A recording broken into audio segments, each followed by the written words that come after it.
ગુજરાતના ચર્ચિત બિટકોઇન કેસમાં ઈડીએ મોટી કાર્યવાહી કરી છે। નિકુંજ ભટ્ટ અને સંજય કોટડિયા સહિત 14 સામે ફરિયાદ નોંધાઈ કરોડો રૂપિયાનું ક્રિપ્ટોકરન્સી લોન્ડરિંગ થયાનો મોટો આરોપ છે। બોગસ એકાઉન્ટ દ્વારા નાણાંની હેરાફેરીના ચોંકાવનારા ખુલાસા પણ થયા છે। વર્ષ 2018ના અપહરણ અને ખંડણી કેસ સાથે સીધી કડી મળતી આવી છે। બિટકોઇન કેસમાં 44 કરોડથી વધુની હેરાફેરીનો પર્દાફાશ થયો છે। કોર્ટે તમામ આરોપીઓ સામે કાયદેસરની પ્રોસેસ શરૂ કરી છે। બિટકોઇન કૌભાંડમાં આગામી સુનાવણી 1 એપ્રિલે હાથ ધરાશે। 44 કરોડથી વધારેની હેરાફેરીનો પર્દાફાશ આ કેસમાં અત્યાર સુધી થયો છે। વિગતો સાથે સંવાદદાતા સંજય જોડાઈ ગયા છે। સંજય, બિટકોઇન કેસમાં ઈડીએ વધુ એક વખત મોટી કાર્યવાહી કરી છે, શું વિગતો?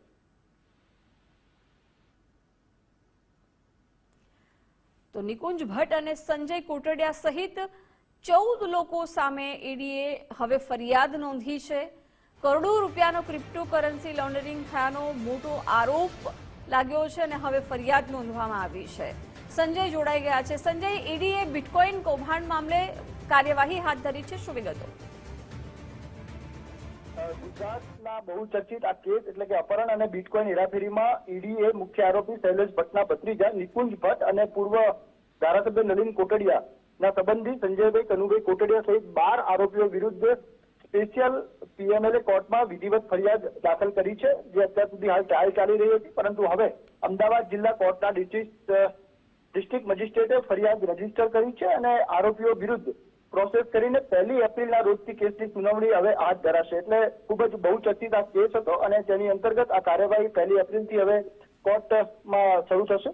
મુખ્યત્વે જાન્યુઆરી 2018માં સુરતના આઇકોન બિલ્ડિંગ ખાતે બેઠકોમાં નિકુંજ જે છે તે હાજર હતો અને ત્યાં ખંડણીનું અપહરણનું આખું તરકટ રચવામાં આવ્યું હતું અને તેની અંતર્ગત જે છે આખી આ બાબત બહાર આવી હતી ને હવે જે છે વિધિવત તેની જે છે ફરિયાદ દાખલ કરવામાં આવી છે અને કોર્ટે પ્રોસેસ જારી કરી છે અને 1 એપ્રિલથી આ કેસની સુનાવણી હાથ ધરાશે। જી સંજય, આભાર જાણકારી માટે।